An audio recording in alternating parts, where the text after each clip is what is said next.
Bonsoir, dans cette vidéo on va essayer de créer un formulaire de saisie à l'aide de l'onglet développeur. Ce formulaire contient des boutons d'options, des cases à cocher et une liste déroulante. On va essayer d'introduire par exemple un ensemble de données. Dans ce cas, j'ai pris le suivi d'une ligne de production. On choisit tout d'abord la ligne de production, la référence, la quantité produite, le rebut et les postes absents. Lorsqu'on clique sur valider, les données sont enregistrées ici. Par exemple, si on coche la ligne 1, référence 1, pour la production on va prendre 1000, retouche 10, et les postes absents sont le poste A et le poste 3. Lorsqu'on clique sur valider, on a ici les informations qu'on a introduites. On enregistre la date d'aujourd'hui, le mois et la semaine, la ligne 1, la référence 1. Pour la production, on a introduit 1000 et pour le rebut, on a introduit seulement 10 et les postes absents sur le poste 1 et le poste 3. Pour faire ce travail, on doit tout d'abord créer 3 feuilles. Une feuille pour le saisie, une feuille comme celle-ci, une feuille pour le stockage des données, comme celle-ci, et une feuille pour introduire les listes. Dans notre cas, on a seulement deux listes, la liste des lignes et la liste des références. On doit les introduire dans la feuille liste, la feuille données et la feuille saisie. Pour activer l'onglet développeur, on doit aller sur fichier, options, personnaliser le ruban et on coche ce case. Au début, il n'est pas coché. Et voilà, on a l'onglet développeur. Maintenant, on doit introduire l'ensemble des éléments qu'on a ici. Les boutons d'options et les cases à cocher ainsi que la liste des rôles. On va sur l'onglet développeur, insertion. On a ici les deux choix, soit contrôle de formulaire, soit contrôle ActiveX. Maintenant, on va travailler seulement avec le contrôle de formulaire, c'est-à-dire qu'on va créer un formulaire sans programmation en Weber. Lorsqu'on choisit le contrôle en ActiveX, on doit programmer quelques lignes en Weber. On a 3 boutons d'options.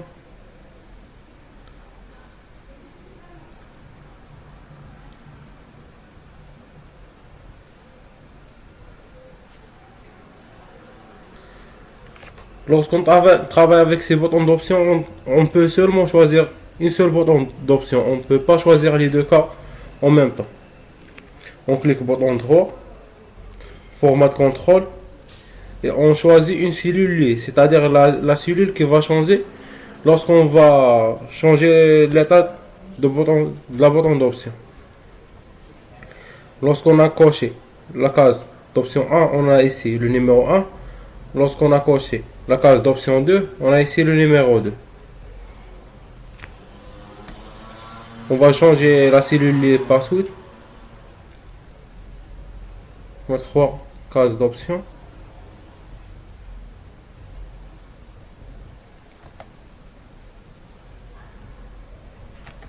Bouton droit. Pour déplacer ces boutons d'options, on doit cliquer sur la bouton droit.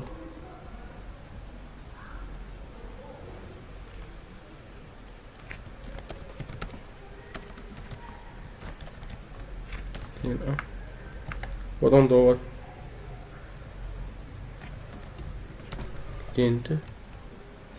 Bouton droit.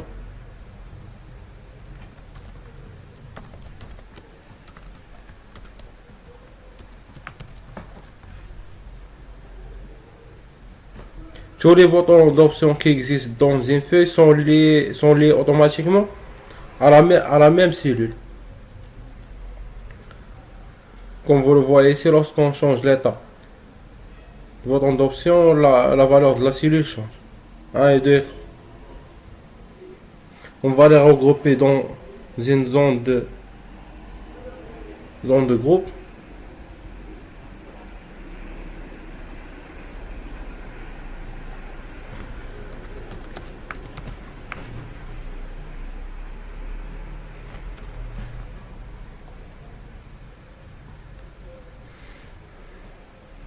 Voilà pour on va introduire la référence production revue. Pour la production revue sont seulement deux simples cases.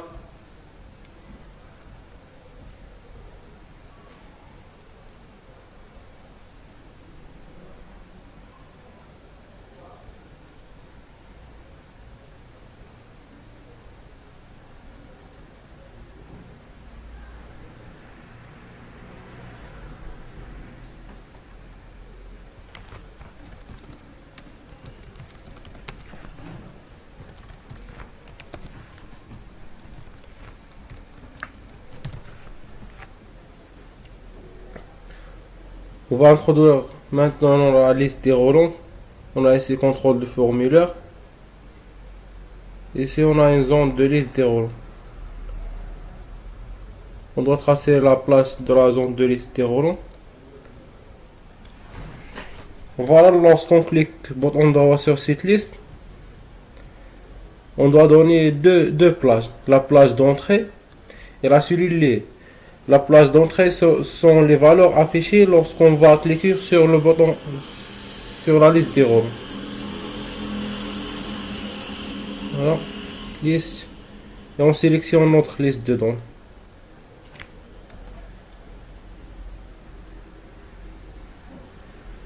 Et voilà, nous donne notre liste. Pour la liste, on va pour la feuille liste, on va seulement recopier ces deux tables.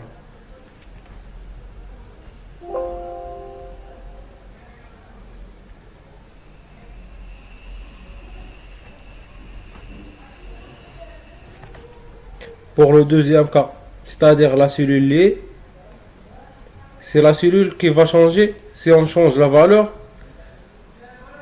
de cette liste de relents. Voilà, lorsqu'on a choisi la référence 1, il nous donne le numéro 1. Et lorsqu'on a choisi la référence 5, il nous donne le numéro 5. Il nous donne le numéro de nom dans le tableau. Par exemple, le référence 1, le numéro de ce nom dans notre tableau est le numéro 1. Il nous donne toujours seulement le numéro. Et puis on passe maintenant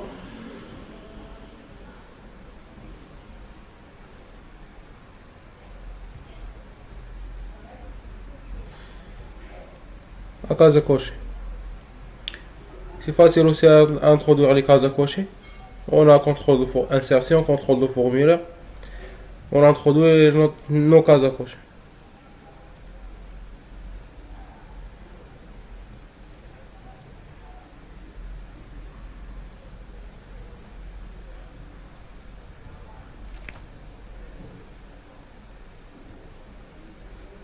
On change les noms.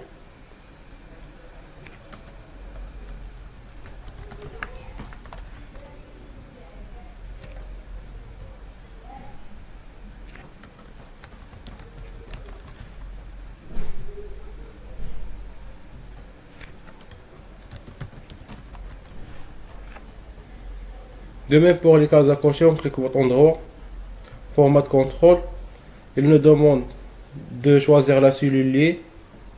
Par exemple, on va choisir cette cellule. Lorsqu'on clique sur Entrée, la valeur de la cellule change selon l'état de la case à cocher. Lorsque la case à cocher est active, elle note vrai. Lorsqu'elle n'est pas active, elle note faux. C'est juste un exemple pour voir l'utilisation de cette case à cocher.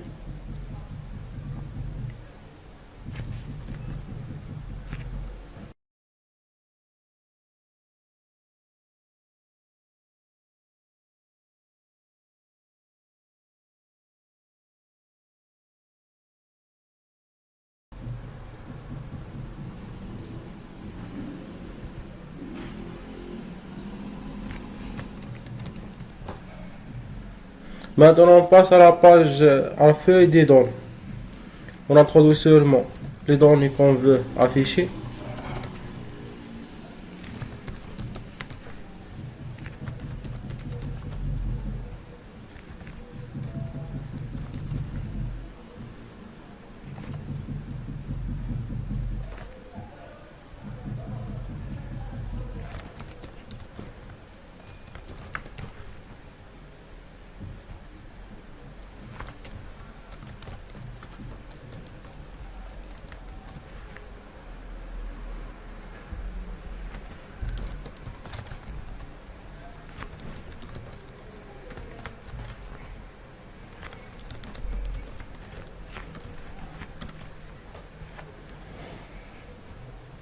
Et on valide l'ensemble des éléments qu'on a introduits dans la feuille de saisie avec la feuille des données.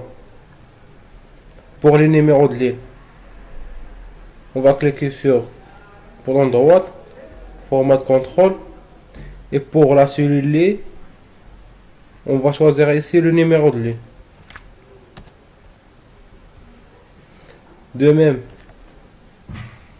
pour les références, bouton droit, cellule ligne, on va cliquer ici sur le numéro de référence. Et de même pour les postes. Format de contrôle, cellule ligne, poste 1. Poste 2, format de contrôle, poste 2.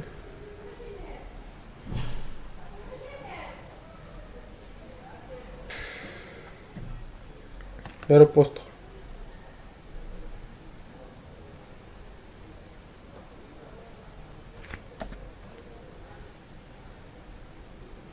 Voilà maintenant lorsqu'on va choisir la ligne 1, référence 1, on coche le poste 1 et le poste 3. On a ici le numéro de ligne, c'est la ligne 1, référence 1.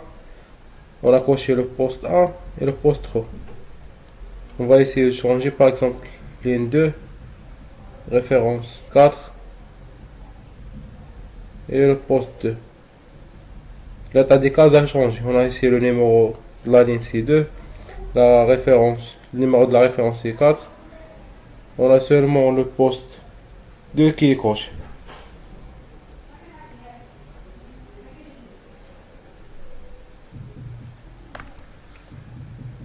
Pour introduire les autres cases, c'est facile.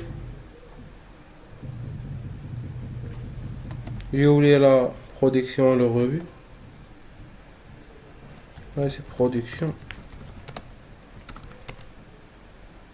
et revue. Il suffit de créer des gares à cette cellule. De même pour le revue, égal à cette cellule. Pour déterminer le nom de la ligne à partir de la numéro de la ligne, on va utiliser la fonction recherche V. Recherche V cette valeur dans ce tableau.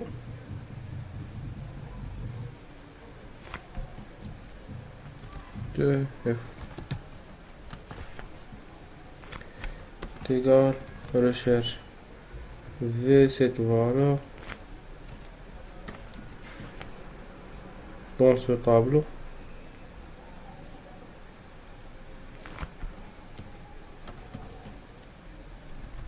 De F. Hop, hop, hop. Pourquoi elle ne l'a pas trouvé?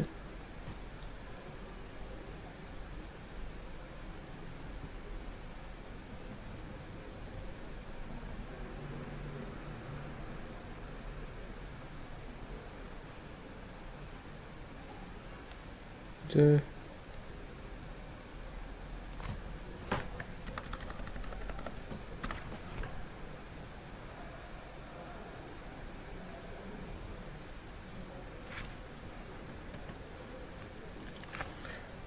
Et voilà. Pour la date aussi, c'est facile. On doit toujours introduire la date d'aujourd'hui. Pour le mois est égal M. Concaténation, le numéro de mois de cette date. De même pour la semaine est égal S. Concaténation, numéro de la semaine.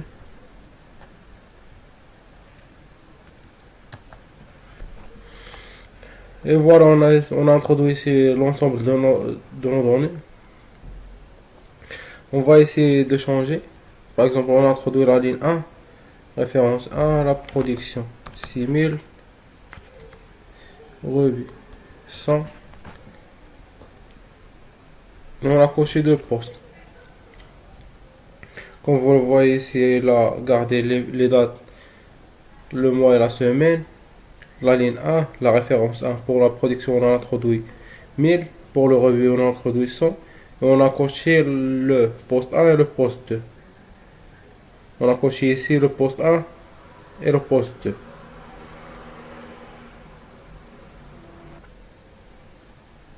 Voilà, on a maintenant réalisé les éléments d'entrée dans notre formulaire, le numéro de la ligne, référence, production, revue et les postes absents.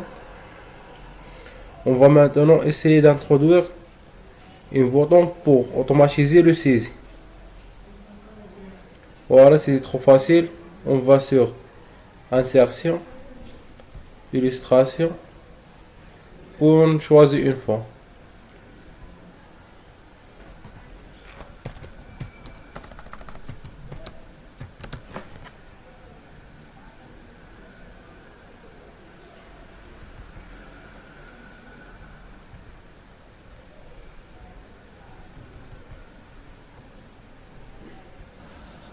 On va passer maintenant à la création de notre macro pour automatiser le saisie.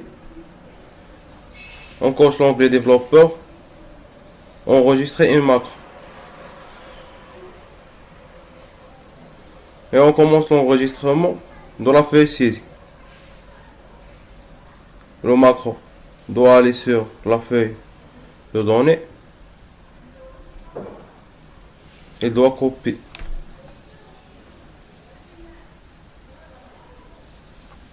Ligne, puis il doit coller seulement les valeurs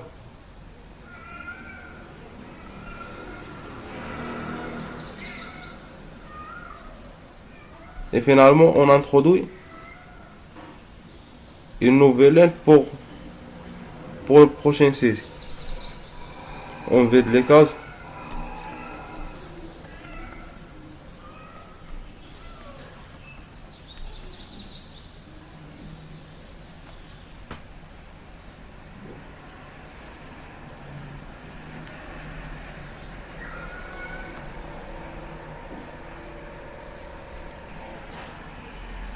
Et voilà, on a terminé notre macro.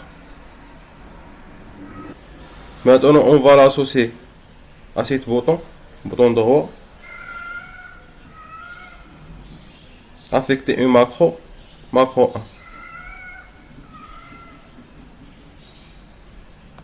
Voilà, on va essayer ligne 2, référence 2 pour la production 2000, revue 20. Et on coche le poste 1. On va cliquer sur saisie. Et on a ici ligne 2, référence 2, production 2000, revue 20. Et on a coché seulement le poste 1. On va rehausser ligne 3, référence 6, pour la production 6500, revue 30. Et on va cocher les 3 postes. Voilà, lorsqu'on va cliquer sur saisie, on a ici ligne 3, référence 6, production 1500, revue 30, et on a coché les 3 postes. Et on garde toujours les autres résultats.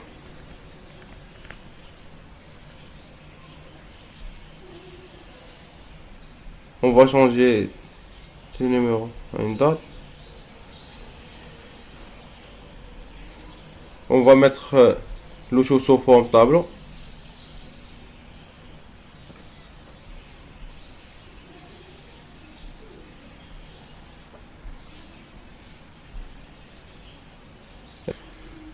Et voilà, on a terminé notre exercice.